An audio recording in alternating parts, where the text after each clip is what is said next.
जय मां काली। सभी साधक साधिकाओं और बंधु बांधवों को जय मां काली। मां का आशीर्वाद आप सभी के ऊपर हमेशा बना रहे।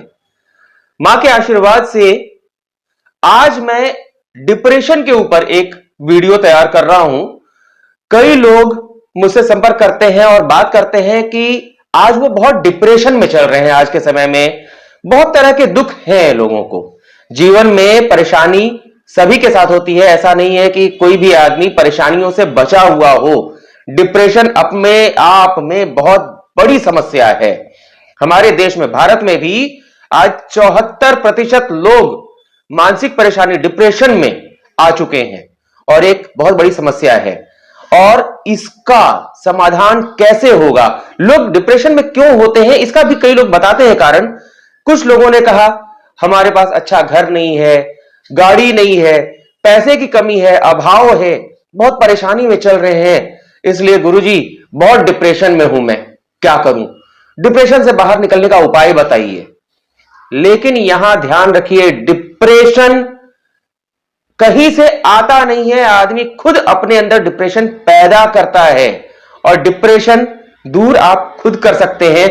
बहुत ही आसान और सरल सा उपाय है।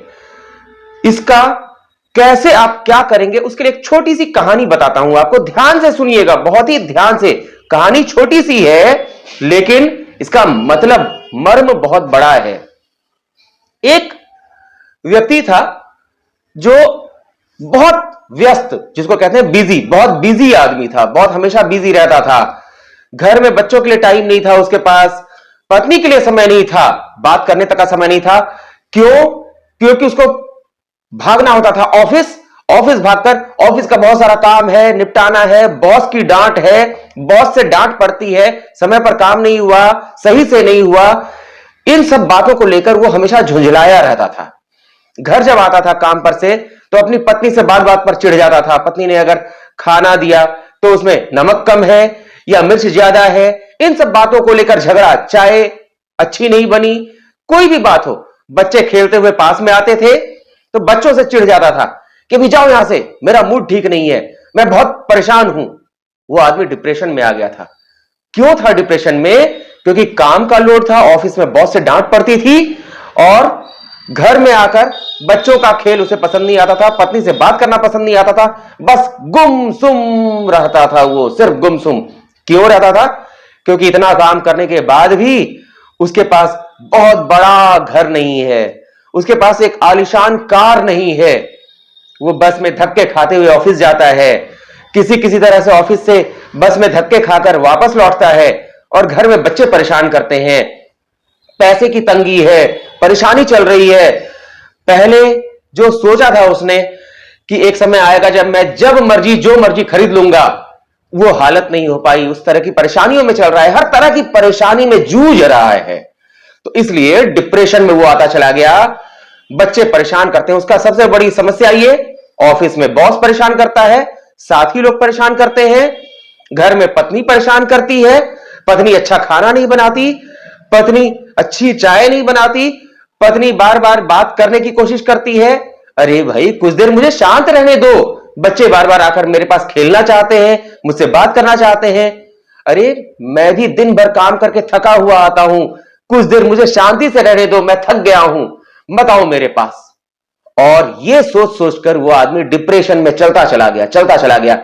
हर चीज उसे बुरी लगने लगी, किसी की आवाज उसे पसंद नहीं आती थी, कहीं भजन बजता था तो उसे चिढ़ होने लगती थी कि अरे यार कुछ देर तो शांति दो, मन परेशान है, शांत रहो।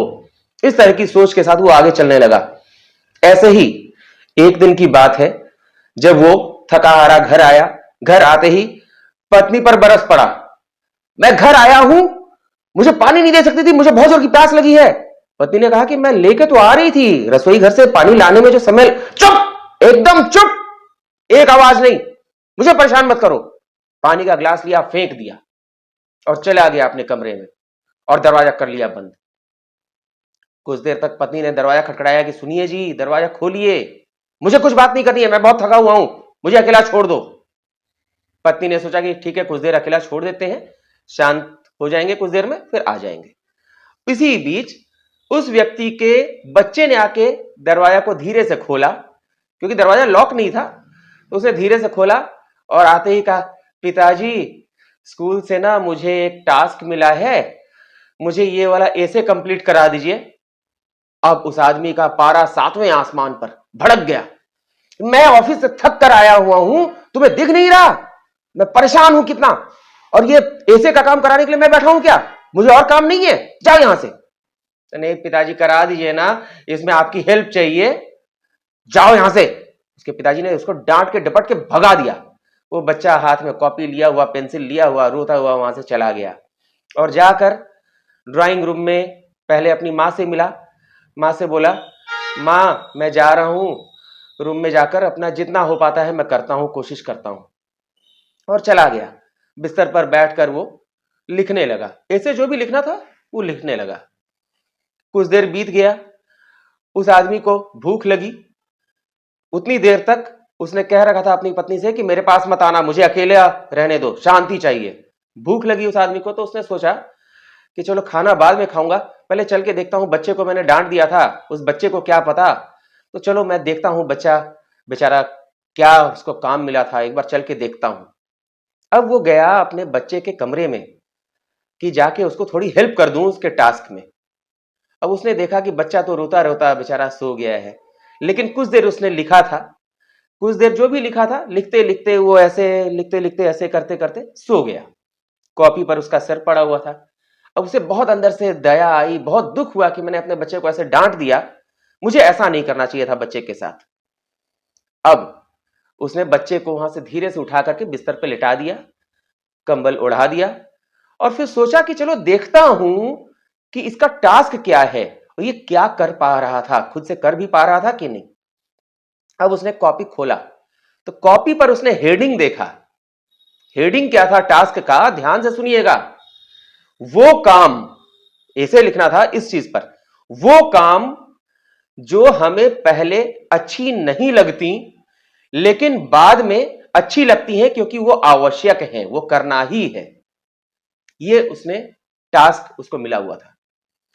अब उसने देखा कि बच्चे ने लिखा क्या है, तो उसने लिखा, मुझे अपने स्कूल का फाइनल एग्जाम पसंद नहीं है क्योंकि उसमें बहुत मेहनत करनी पड़ती है, बहुत पढ़ना पड़ता है, इसलिए मुझे ये शुरू में अच्छा नहीं लगता था, बहुत खराब लगता था, लेकिन बाद में मुझे पता चला कि फाइनल एग्जाम देने के बाद मैं अगले क्लास में जाता हूं, नई क्लास मिलती है, नई किताबें मिलती हैं और उसके बाद समर वैकेशन मिलता है, छुट्टियों का मौसम आता है, इसलिए मुझे अब फाइनल एग्जाम बहुत अच्छा लगता है।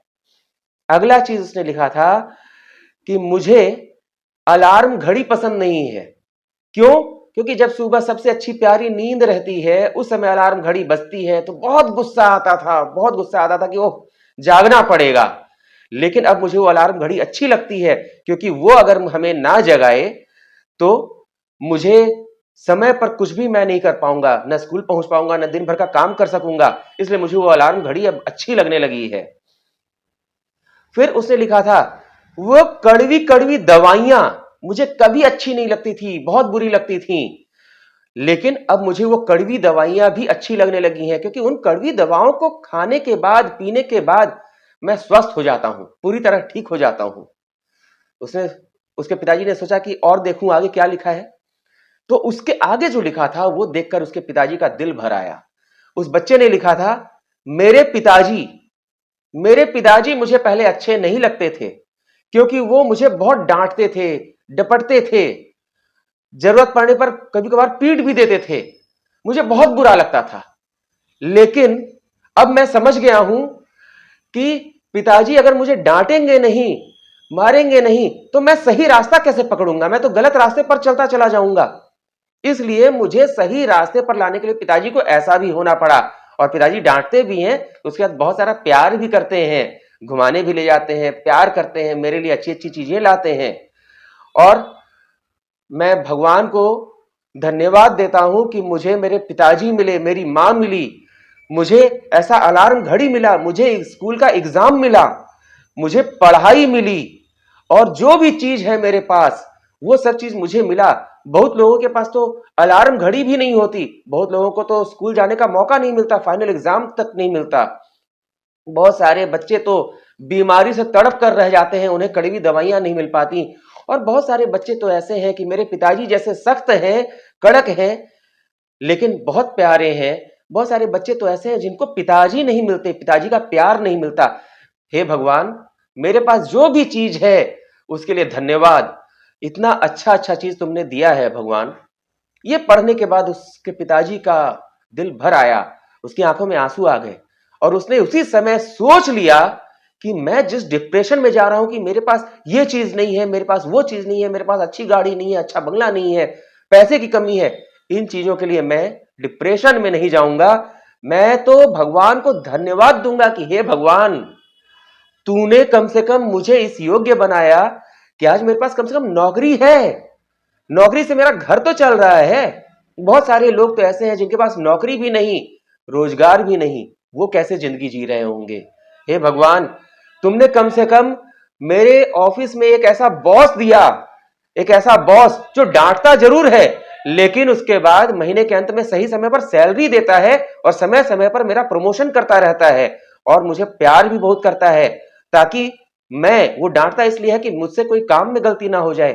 हे भगवान, तुम्हें धन्यवाद कि तुमने मुझे इतना प्यार करने वाली पत्नी दी, जो मैं उसे डांटता भी हूं, डपटता भी हूं, फिर भी मेरा कितना ख्याल रखती है। अपने हिसाब से वो जो कर सकती है वो करती है। अपनी तरफ से उसने पूरी कोशिश की मुझे खुश रखने की, परिवार को समेटने की, संभालने की, लेकिन मैं उसे डांटता हूं। हे प्रभु, धन्यवाद इतनी अच्छी पत्नी देने के लिए। हे भगवान, तुम्हारा धन्यवाद कि मुझे इतना प्यारा बच्चा दिया जो मेरे पीछे पीछे लगा तो रहता है। कितने सारे परिवार तो ऐसे हैं जिसमें बच्चे को बाप के लिए और बाप को बच्चे के लिए समय ही नहीं रहता। भगवान, मेरे घर में बच्चे की किलकारी तो गूंजती है, जो है मेरे पास उसके लिए धन्यवाद भगवान। ये चीज उसको समझ में आ गई और उस दिन से उस आदमी ने अपना व्यवहार बदल लिया और धीरे धीरे वो डिप्रेशन से बाहर आ गया, खुश रहने लगा। और जब वो खुश रहने लगा तो स्वाभाविक सी बात है उसके काम में और निखार आता चला गया, परिवार में खुशहाली बढ़ती चली गई। जब वो खुश रहा तो बच्चे के साथ भी उसने प्यार से हर बर्ताव किया, बच्चा भी खुश रहने लगा, पत्नी और खुश रहने लगी और बॉस और खुश रहने लगा। धीरे धीरे उसको तरक्की पर तरक्की मिलती गई और वो जो जो चीज चाहता था वो सब उसको मिलता चला गया। तो इसलिए डिप्रेशन डिप्रेशन असल में कोई बीमारी नहीं है, ये हमारे द्वारा पैदा किया हुआ, हमारे अंदर खींच कर लाया हुआ एक विकृति है जो हमें बर्बाद कर देता है। इसलिए ध्यान रखिए, आपके पास जो है, जितना है, उसी में संतुष्ट रहना सीखिए और उसके लिए ऊपर वाले को धन्यवाद दीजिए। ऊपर वाले को हर चीज के लिए धन्यवाद दीजिए। आपको भोजन मिल रहा है उसके लिए धन्यवाद दीजिए, ना जाने कितने लोग हैं जिन्हें भोजन नहीं मिलता। आपके पास नौकरी है उसके लिए धन्यवाद दीजिए। घर में बच्चे हैं, परेशान करते हैं ना, कोई बात नहीं, कितनों के घर में तो बच्चे नहीं होते, पत्नी है, उसके लिए धन्यवाद दीजिए। हर बात के लिए भगवान को धन्यवाद दीजिए और देखिए आपका जीवन खुशमय हो जाएगा। और जब जीवन में खुशी आ जाएगी तो हर काम अच्छा होता जाएगा। उम्मीद है कि इस बात को आप समझ गए होंगे और जीवन में लगातार आगे बढ़ेंगे। आप सभी को एक और नई जानकारी बताने के लिए जल्द ही आऊंगा। आप लोग पूछते हैं, अच्छा लगता है। मैं चाहता हूं कि आप लोग अपने प्रश्न पूछते रहें और आप लोगों के माध्यम से, आपके प्रश्नों के माध्यम से कई लोगों को उनकी समस्याओं का समाधान मिलता है। जल्द ही आता हूं, फिर मिलता हूं। नमस्कार। जय मां काली।